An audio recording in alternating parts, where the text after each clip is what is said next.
Greetings, listeners. I'm Day Senpai Mitchell Lingard.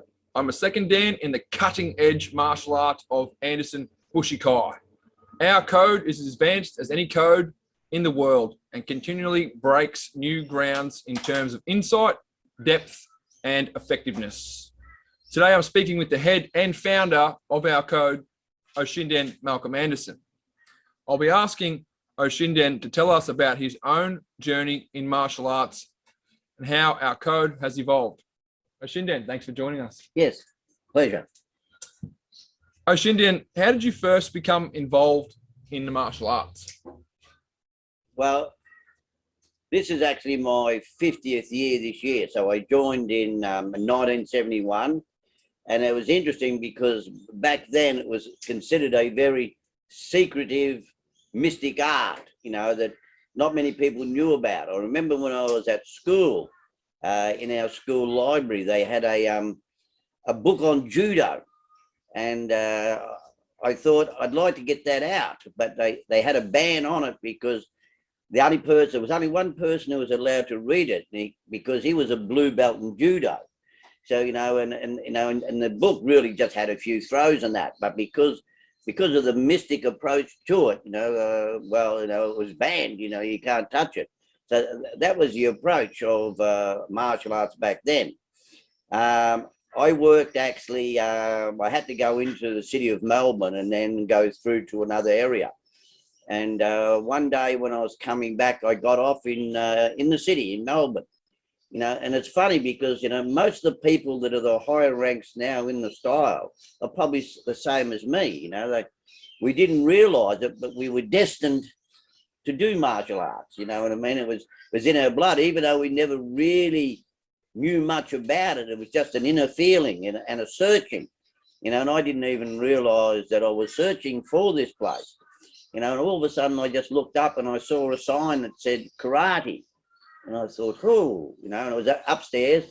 So I walked upstairs and there was a person inside the dojo, and the dojo was done out like a Japanese temple, in the heart of the city, so straight away, that sort of took your eye, and then there was a person in there, a person of about 6 foot tall, long red hair. And now that I understand martial arts, he was performing the kata Sanshin, and with the heavy breathing, the whole lot, and Bob Jones being a sort of a monster in the art or projection of aura, and I was 20 then, and I was pretty sure of myself.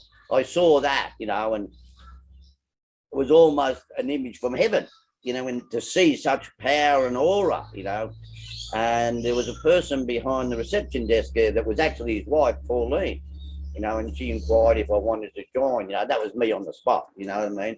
I joined up on the spot and bought a gi. And I stayed there, and that night they had class. My first instructor was Dave Berry. He was I think an advanced green double brown bar. He had a beginner's class of about 50 or 60, and there was probably 10 people that were doing the first class. So my first instructor for the first class was Billy Monet, who's now a 9th degree within Zendo Kai. And there was another batch of people who were green belt double brown bars, who were the upper level students, which was Dave Berry, Paul Fleming, Peter Law, Vinnie Rando, Tum Joe. And the whole principle was run very much like feudal Japan. You know what I mean? It was very, very much on a alpha male procedure. You know what I mean? And they were, Bob Jones, Richard Norton at that stage was a brown belt double black bar. Bob Jones was a black belt. And then the next level under them were the people I just mentioned, and they were matured men. They all bounced in the heavy nightclubs in Melbourne, and they were what was considered the upper alpha level, and it was based very much on that. It was a very aggressive, feudal, alpha male environment, you know. Then below them were the blue belts, and then there was us, the white belts. So you probably, the style had been going 1 year. In those days, it was called Goju Rebels. And it was funny then because it was so strict, you know, like a white belt couldn't even have a conversation with a blue tip. They wouldn't even talk to you, you know, and if you tried to crack a conversation with them, they just wipe you away. Blue belts wouldn't talk to green belts, you know. You didn't speak, you didn't do anything, you just trained, you know, and it was a very aggressive training session. So even in my group of white belts, there was a balancing act to find out who were going to be the alphas in that, you know what I mean? So you think, it's a very aggressive attitude, you know, and the way you worked out who were the alphas was even the first night you did sparring, you know, so you, even though you might have been the white belt and they're all white belts, you had white belts there that had been there for 2 months. Grading was every 3 months. So they'd be lording it over the new ones, you know what I mean? So it was quite interesting, you know, this power-based trying to work your way through. And then we had gradings, and then the first grading we went for was blue tip. And if you did really well, you had, they gave you a bar. So if you were very good in your sparring, which is kimite, they gave you a blue band on your right arm. And if you were very good at kata, you got a blue band on your left arm. And I went for blue tip, and I got blue belts, double blue bars. And then if you fought in a tournament, they used to have dragon patches, you know, and that was the god status. And if you won a kimite tournament, you got a #1 dragon, and the dragons went up to #10. And if you won a kata tournament, you got a #1 kata badge on your arm, and that also went to 10. So a blue belt, I was a blue belt, double blue bar, #1 dragon, and #1 kata. And you think, oh, that's a great advantage. But it was like putting a target on me back, you know, because I was a new kid on the block, you know, and the blues and the greens sort of zeroed in on me, you know, to sort of, you know, well, here's a new one playing the alpha game, so we'll put him in line, you know what I mean? And it was interesting because if you sparred a blue belt or a green belt, virtually they could beat you up because you weren't allowed to make, you know, you couldn't talk to them, but you couldn't hit them either, you know, so they just pound you. So there was, you know, there was quite a heavy attrition rate back in those days, you know what I mean? So you'd wait until you went for green, you know, and then if you went for green, and then when I went for green, I'd won a couple more tournaments. So I had green belt, double green bars, and #3 dragon and a #3 kata. So it was still going. But some of the guys that were trying to put it over me and hold the alpha position hadn't gone for grading. So it was almost unwritten law that the first night you sparred was almost like full contact. You know, you'd move up in the pecking order.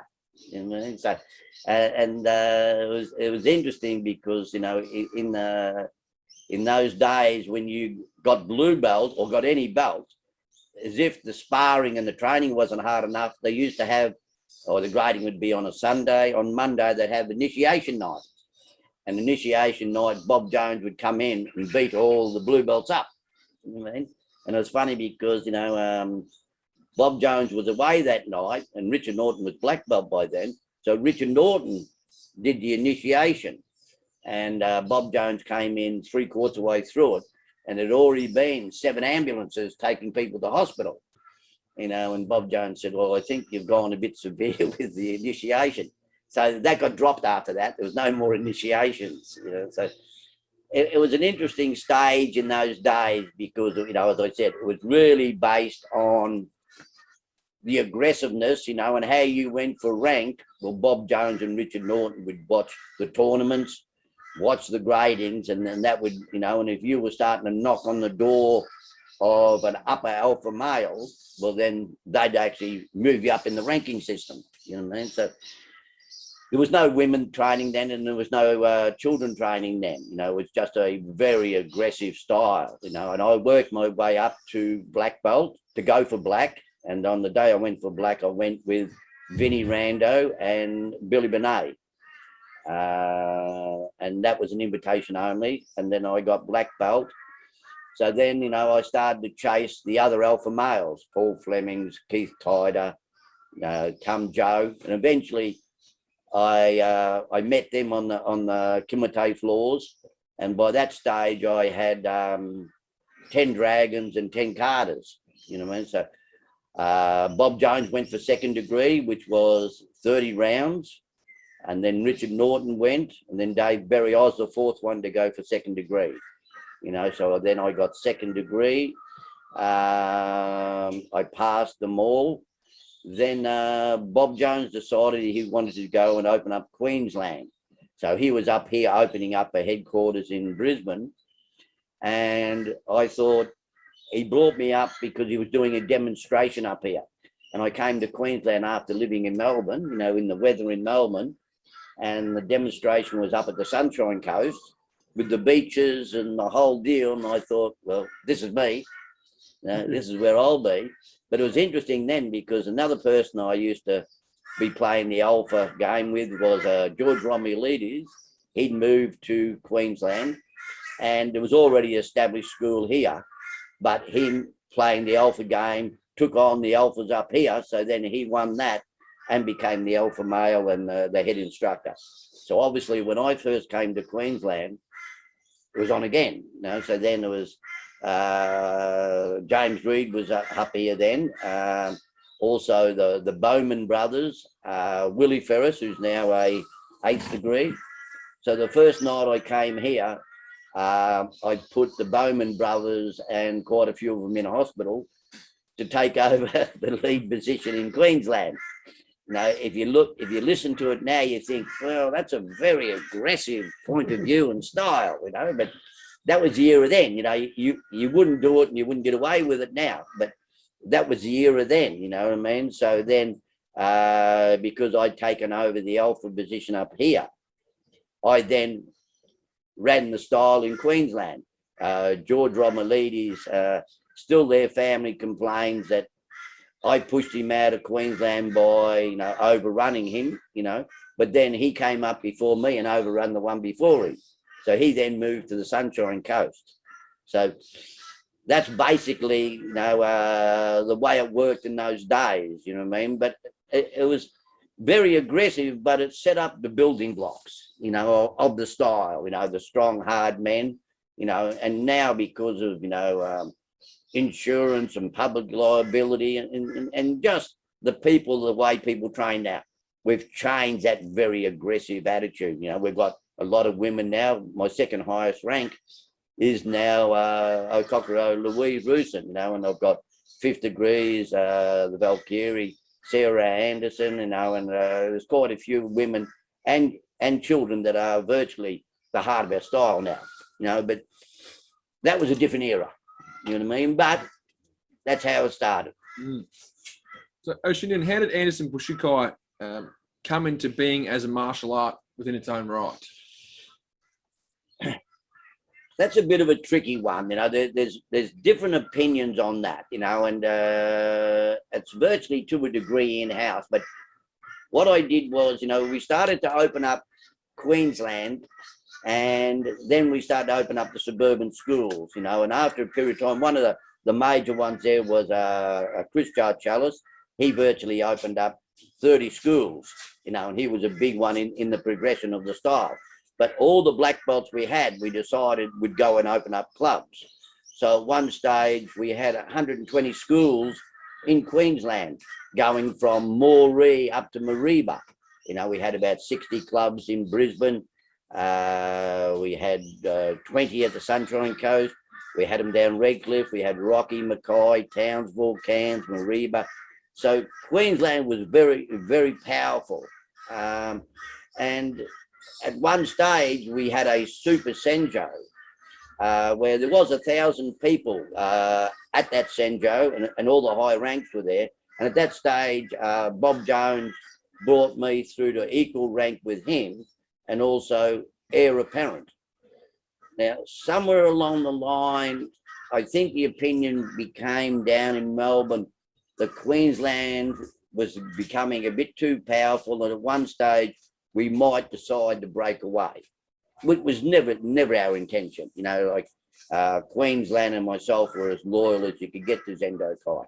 But somewhere along the line, the minions had got into Bob Jones's ear and convinced him of that fact. And then at one stage, emails were sent to all the black belts saying that I had decided to leave Zendo Kai. And I'd spent my whole life building Zendo Kai, so that was not my intention. And that now they were under Melbourne and I had retired, you know what I mean? So I gathered all the black belts together and explained the situation, and they had then the choice of whether they went under Melbourne in Zendo Kai or whether they stayed with me. And 99%, because I'd taught them all the way along, decided to stay with myself. Then Zendo Kai decided that they would trademark the name Zendo Kai. So to a degree, we were forced to set up our own organisation. And at this stage, I must say that, you know, I've got no ill feelings towards the students of Zendo Kai. I was their #1 student. Now, I worked tirelessly to build up a dynasty in Queensland for Zendo Kai, you know, and so, and a lot of the Zendo Kai people, higher ranks, have come to Queensland and trained with myself and our clubs, you know, so I've got the deepest feelings still for Zendo Kai, and they were some of my fondest memories, you know, but when it's time to move on, you move on. So then we decided to set up our own style, and with our higher ranks, set up the standard that we thought was necessary. In what ways has our code made progress relative to other less innovative martial arts? There's a few things that are involved there. You know, one of the main things is virtually that we had people that had been training for 25 to 30 years, you know, and they hadn't graded since 5th degree. So, you know, in Zendo Kai, when we were there, the highest rank grading you could do was 5th degree. And we had people like Noel Hatwell, James Reed, and a lot of the other higher ranks that have been training for 30 years that hadn't graded for 15 years, you know. And I think it's necessary to stay continually in the hunt and the chase and keep yourself inspired, you know what I mean? So we decided that to keep the standard strong rather than, you know, build from the bottom up would take so long, and we were doing that anyway. You know, we all had the grading system for the whites, the blues, the greens, all the way up to 5th, that we would set a grading standard for the higher dans, you know, for 6th degree. So with the help of Okocho Noel Hatwell, we designed a 6th degree grading. And these, I think it was about 7 or 8 of the higher ranks did the 6th degree grading. And we invited people from all around Queensland to come. There was quite a big audience. We did the grading actually here. And the people who watched that grading, some of them were 3rd degrees that have now done that 6th degree grading. We're just blown away by seeing people who were virtually their instructors preparing them for gradings to actually watch them go for grading and see the qualities and abilities of their teachers and see how they reacted under pressure. And this was a monstrous boom, because then their right-hand men got inspired and they went for gradings, you know, and then their right-hand men. So it sent it all the way down the line. Also, what's relevant is, you know, because we were grading then 6th and then 7th, and we've also now done an 8th degree grading and 9th. You know, some people will say to me, well, it's getting too spiritual now, you know, it's you know, people really want to know how to defend against someone kicking their door down, you know what I mean? And the answer to that is, if you watch our blue belt, green, brown, black, 2nd degree gradings, you'll see there's more than enough ability to defend against someone kicking the door down, you know what I mean? in actual fact, probably after 12 months training, you're more than capable of defending that fact, but people want to train for now 20, 30, and some of our people have been training 40, nearly 50 years. So the Carters have got much more depth than that. So, if you're training purely for kicking the door down, you're going to get very tired and very bored of that, and I think, and there's no progression. And I feel that's why a lot of people have stopped training, because, well, I'm more than capable of defending against that, and times have changed, and we believe that it's not so much the outward physical violence they're worried about. I asked the class the other night, how many of you in your life have actually had someone kick your door down? No one put their hand up, and I said, how many of you have actually been in a physical confrontation in the last 10 years? Once again, no one put their hand up. You know what I mean? So, the thing that's going on now is, the enemy at the gate is their own mind, because people now, mental health is a big problem in society, and I believe that mental health has actually been manufactured by society, like depression, anxiety, and now they're talking about the global warming, the transgenderness, China, Russia, and society wants to keep everyone in anxiety and debt because it's a power base, and I feel that the average person has lost their individual identity, they've lost their self-esteem, and that is the big enemy at the gate, so I need matured higher ranks that understand how the actual mental psyche works, what conditions the mind, how it is affected, so that they can build up their self-esteem. I know that the name of your club is actually Resilience, and that's a very good name, because people need to know that you're going to get kicks in the guts, and you need resilience to fight back, and what we do is we teach the people, we give them tools to fight the different enemies in their mind and their psyche, and then we set up scenarios where they can use these tools, and the scenarios are set up in the gradings.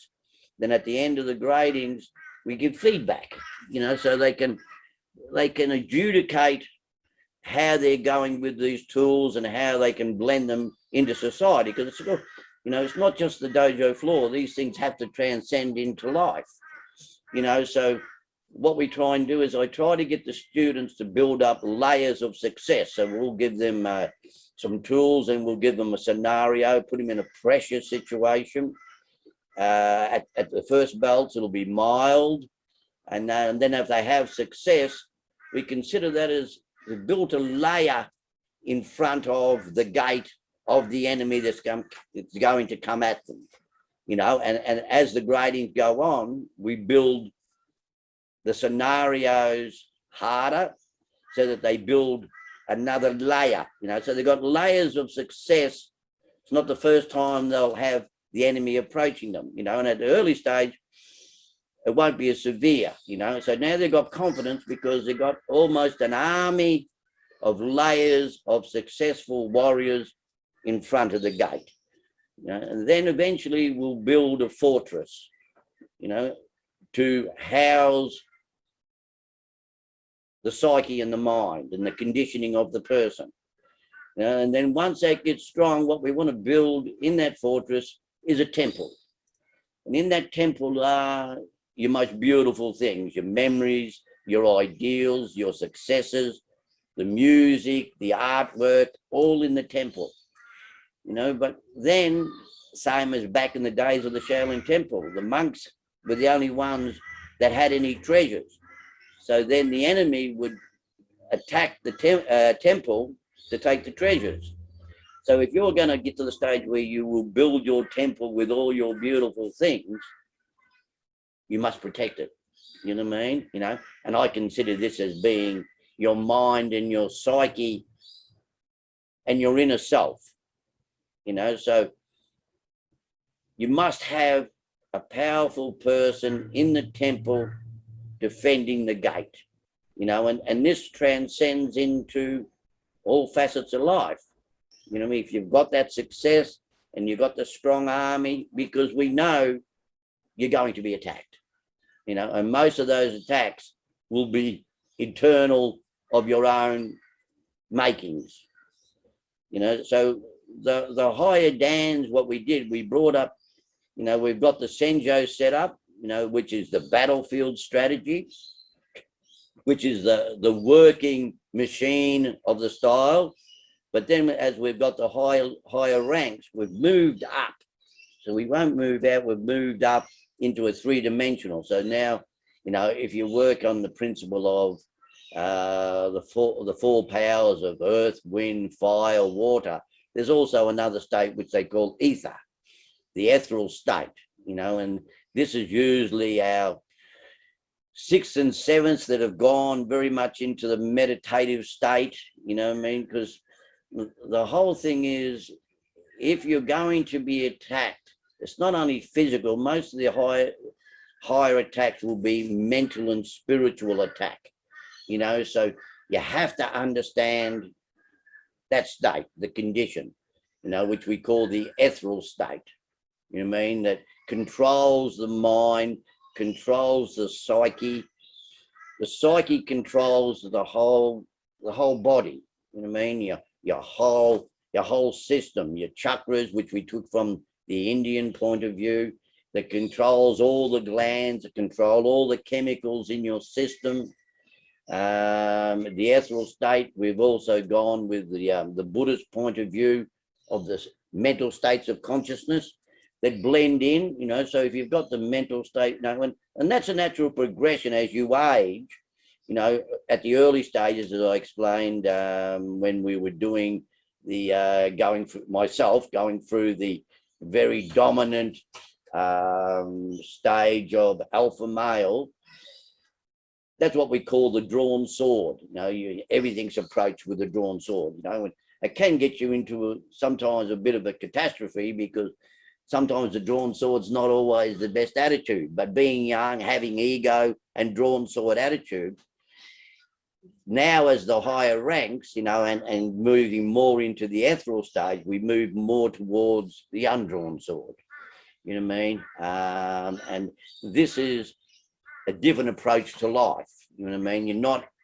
facing everything with ego and aggression, you know, you're seeing things more clearly as we work through the chakras, you know, the lower chakras being base and power, then we move through to truth and clarity. The big change is the sixth chakra, which is intuitive thought, you know what I mean, where we start to bring in the intuitive imagination. And this is where the ethereals come in, because they study and look very deeply into the ethereal stage, you know, and where it is in the katas, so that how we approach life in general.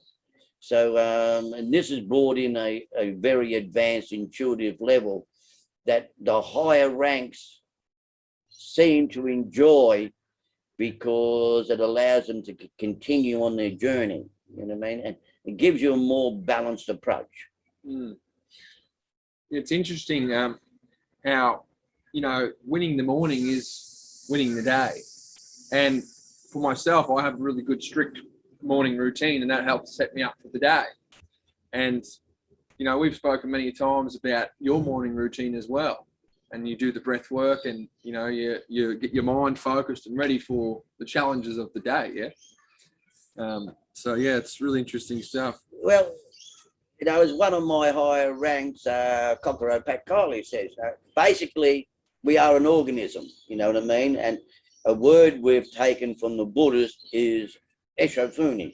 And Eshofuni means the environment, you know, but it's a lot deeper than that, you know. And you know, apart from the world environment, we ourselves are an environment, you know what I mean? And it's not so much, you know, the brain, the hands, the heart, the lungs. Individually, it's a complete unit. And the doctrine system of our body that sends in all the chemicals, for example, you know, like if we get involved in a confrontation, for example, someone kicking the door down, or a sparring tournament, or something that really gets you going, well, then there's what they call the fight, flight, or freeze syndrome.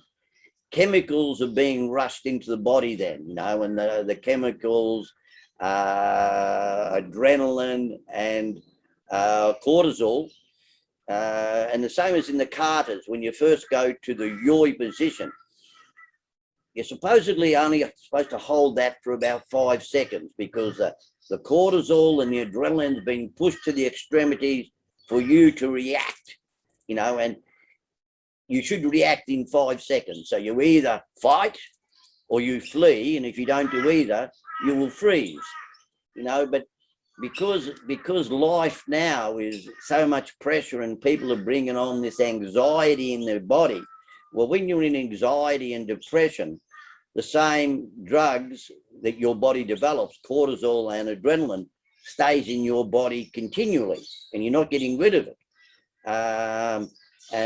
Like, for example, the Vietnam veterans, you know, when they were in extreme battles, you know, against the enemy all day, well, they had cortisol and adrenaline in their system for 24 hours. And they've now worked out that you should be doing debriefing and breathing to try and get that out of the system. Well, they had that in their system for possibly 12 months, you know, which brought on post-traumatic stress. Now, the average person who's in stress and anxiety is doing the same thing, you know, and that's why you've got the mental health problems, because the average person now is creating their own post-traumatic stress, you know. So obviously, once you understand the human body and the human mind and the psyche, and the mind and the psyche can control these chemicals, one of the best ways to get the adrenaline and the cortisol out of the system is the deep breathing exercises, you know, and a short breath in and a deep breath out, you know. And then by at the beginning of this interview, we use the bowls, and the bowls are set at a certain tone that's conditioned to the human condition, you know what I mean? And this has been worked out by scientists, you know, the rate of sound and music, you know. So in the morning, the same as yourself, I usually do the bowl, I do humming to the bowl, I do deep breathing to the bowl, and I do a tapping exercise to activate the glands that produce the chemicals that I need. That does set me up for the day. And originally that was considered very sort of 1970 hippie-ish sort of point of view, you know. And I spoke to you last week about a very good book, Stealing Fire. Brilliant.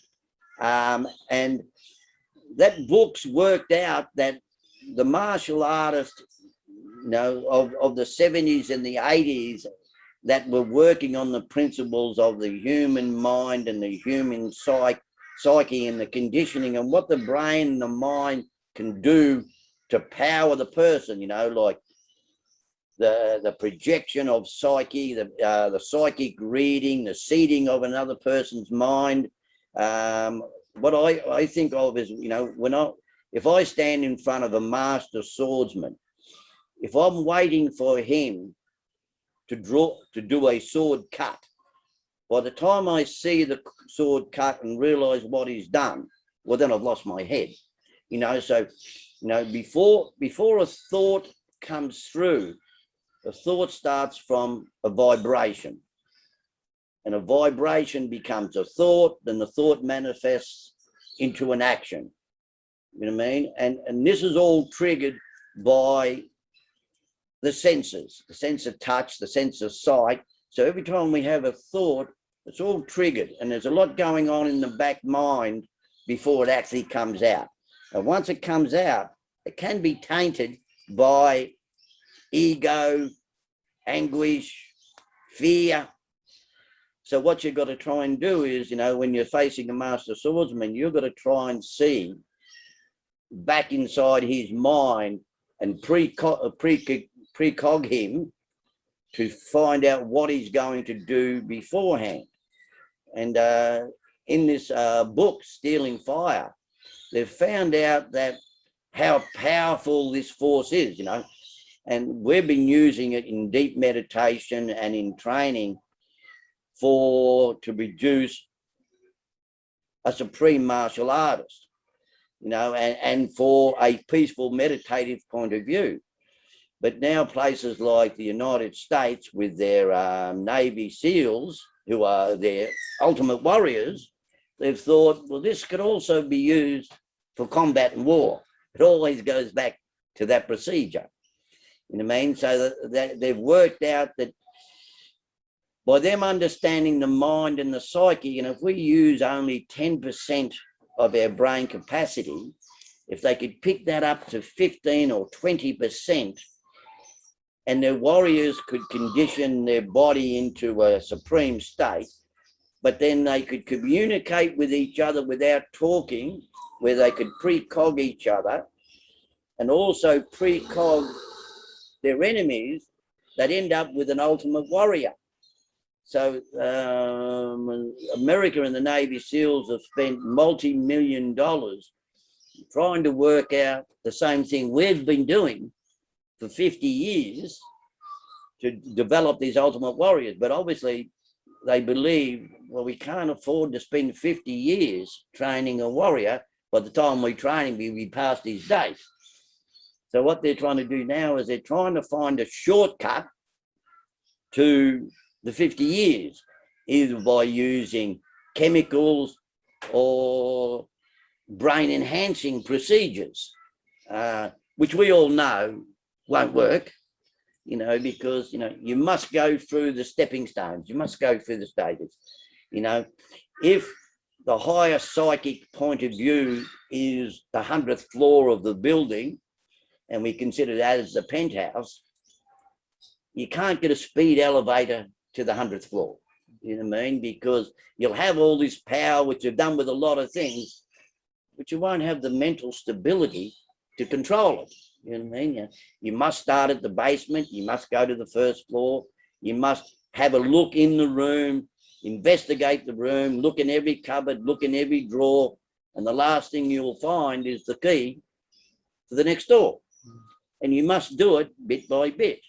And then you'll find that when you eventually get to the 100th floor and you investigated that, there's yet another key that we call the Mundi's axis that will move then into the ether. And that's where our other higher ranks, So, and even places like Google, and some of these big companies are trying to experiment in the same procedure to enhance the human psyche, and our style have been doing that continually for the last 30 years, and yourself now as a second degree have gained the benefit of that, because back in the era that I was through, you'd still be going for the alpha position, trying to kick the door down, you know what I mean? And defend against a person kicking the door down. And that's necessary, but maybe you wouldn't stay with us, which I feel you will, for the next 50 years, because you can see the people in front of you that have achieved the ethereal levels and then the higher levels of Kokoro. Because, when I first started doing martial arts and I read about the Shaolin Temple Masters, they were proficient in self-defense, but they were also psychic aware. They were meditative gurus, that they were masters of acupressure, acupuncture, healing, all these sorts of things. They all seem to get wiped away, and now it's just the physical attributes, whether the art got lost or whether they never continued into it.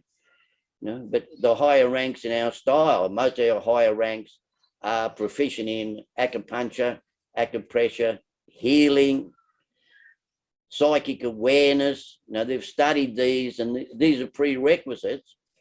So if some of our students have problems with health or mental stress, they don't need to go to a psychiatrist who doesn't know them. They go and talk to one of our higher ranks, and our higher ranks are trained in that art. And I feel that that is the natural progression. And that's the innovative point of view. It's probably not that much, so much innovative, but it's going back to the old ways of what a martial artist, not a higher rank karateka. Martial arts is a full holistic point of view. Absolutely.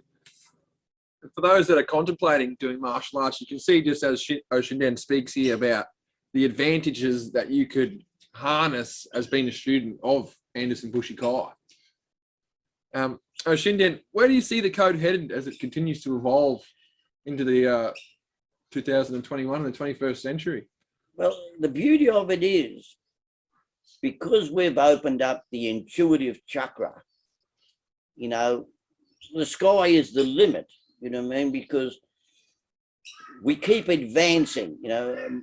My personal point of view for myself is to continue the progression in the states of consciousness, because it opens the doors to all the other awards that are there, and anything that interferes with the progression of my state of consciousness, I must put aside, and some people can't do that. It's a bit severe, So I've cut a lot of things out that will interfere with the progression of my state of consciousness and my psyche.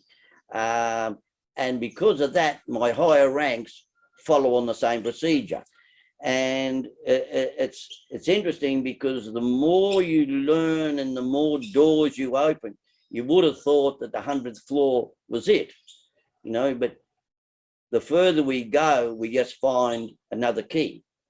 Another thing comes in, and a progression naturally aligns, So by saying the sky is a limit, would virtually be putting a bar on it. The sky isn't a limit. There is no limit. I saw an article where they were talking about our universe, and our solar system, and then they were saying within our solar system is involved in a solar system within a solar system within a universe of a universe. It's infinite. It's non-ending. And I believe that the states of consciousness and where you're capable of going, it's not necessary to put a bar on it. They just keep opening. And even if when I am not the head of the style and I've passed away, I feel that the progression will keep on going. And that's what's kept the life within the style, because there's no limit to it. And when you stand in front of, and I watch some of my higher dans, the way they teach, and the presence and the aura that they've now developed, which is real, it's staggering where the potential is and where they can go, So things are looking good. You've heard it first from a Grand Master of Karate, been training 50 years this year. Oshinden, would there be any final words for the listeners today that you'd like to pass on? Well, it's your journey, And I find that the human mind and the human condition and the human psyche is one of the last unexplored wildernesses of the world. Everyone's climbed Mount Everest, everyone's been to the moon, but you have got the opportunity to venture into a world that's just infinite, and there's no reason to limit yourself. Join the style and enjoy the hunt and enjoy the chase, and continue on as far as you can go. It's limitless what you can do and where you can go. Awesome. Well, today's been an excellent conversation, as always. Oshinden, appreciate your time and your energy. I appreciate you doing this for me. Thank you very much. Thanks, guys, for listening.